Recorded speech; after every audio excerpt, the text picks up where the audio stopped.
may kalayaang walang hanggan. Hindi gawa ng tao o batas man, galing sa pag-ibig ng may kapal, nagbibigay ng buhay na tapat.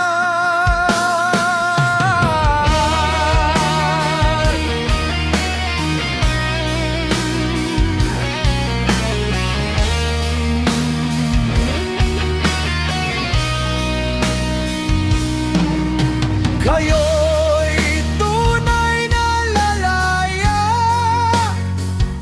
kapag pinalaya kayo ng anak. Sabi ng salita, maliwanag at tapat, kung palayain ka ng anak.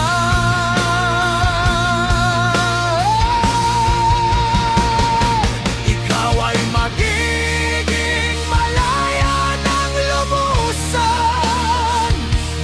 o malaya ng tunay at walang hanggan.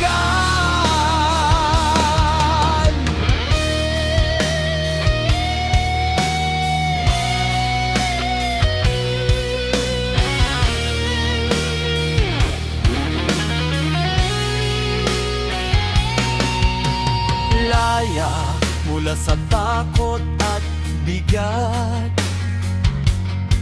laya mula sa kasalanang madilim.